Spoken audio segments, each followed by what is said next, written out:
What's up? Pokerbrandon here. I'm going to show you how to win at poker playing 5-5 no limit hold'em at the Gardens. This is a Sunday around 2:30. It folds all the way to me, and when you're holding ace king offsuit and it folds to you after one limp, you have to open. That means you put in a bigger sized bet, bigger than the blinds, especially being in the cutoff. The cutoff means there's only one guy behind you who, if he does call, he has last to act against you on a flop.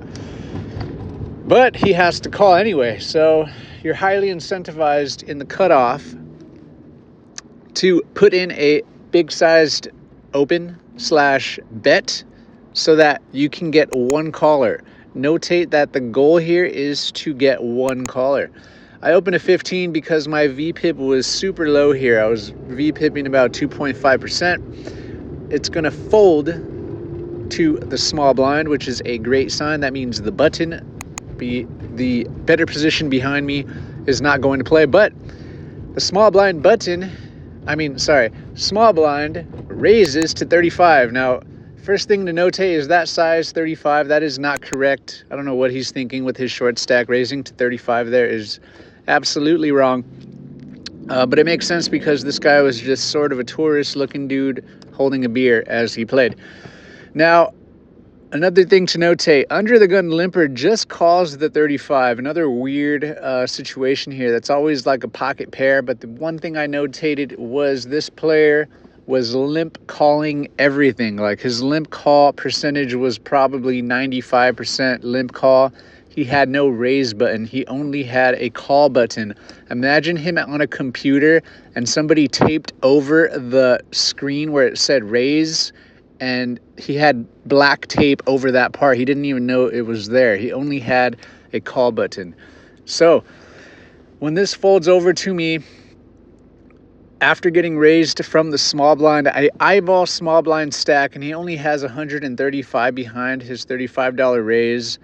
I actually want to get more money in here because I think after a UTG limp call, it's always going to be like a pocket pair, and I don't think he's going to have my outs, which are my ace or my king. And I think now what the goal is to try to get both players to put in more money while I'm holding two overs to their pocket pairs. So I do put both of these players on pocket pairs.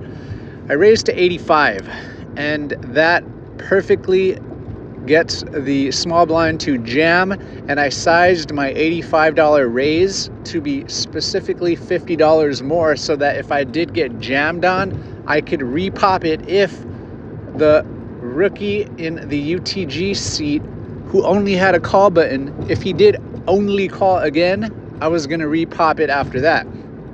So when I raise to 85, the goal is to get jammed on and then to have the UTG player just call, and then I was going to repop it and make him put in all his money on what I thought was a small pocket pair. Keep in mind, when I'm holding ace king here, I know I'm behind a pocket pair, but if there's two pocket pairs in the hand, I have two overs to their pocket pairs, and now my equities are better equity for me. So UTG just call button does just call, so the plan works out perfectly. And now you might want to call me Poker Einstein here because I just manipulated this pre-flop setup so perfectly to get exactly what I wanted here. Take notes if you're listening, and keep in mind here that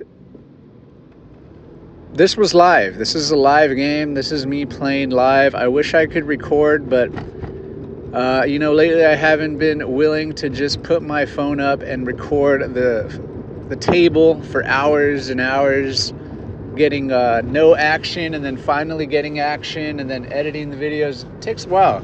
It does take a while. Maybe I'll do it. Comment if you want me to start doing that more, get actual videos up.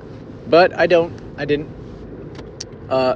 I just, play live hands, and then I will talk about them right here on YouTube via using the Fast Roll app. The Fast Roll app helps me edit these videos very easily. That way I can get up new videos every day really fast. So that's like the goal right now, is to just get multiple hands up, hands up, hands up. And I want you to keep in mind that these are real hands. These are not hands that are fake. These are real played hands, and keep that in mind. So yeah, I raised to 400, and then UTG has no choice but to push the call button, because that is the only button he has on his screen available to him. And wait till you see, I want you to see, that is what the UTG player had. He had Jack 8 suited.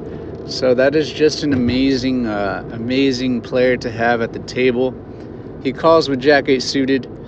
And we're going to go to a three-way all-in. I am about $400 effective with the UTG call button, and then I am 170 effective with the try and wreck in the small blind. So yeah, I mean, all jokes aside, I think being a player in LA, being a poker player in LA, this is pretty normal for a Sunday, playing 5-5 no limit hold'em. You're gonna get lots of guys that they know maybe some basic raising stuff here and there, but they do play very weird hands.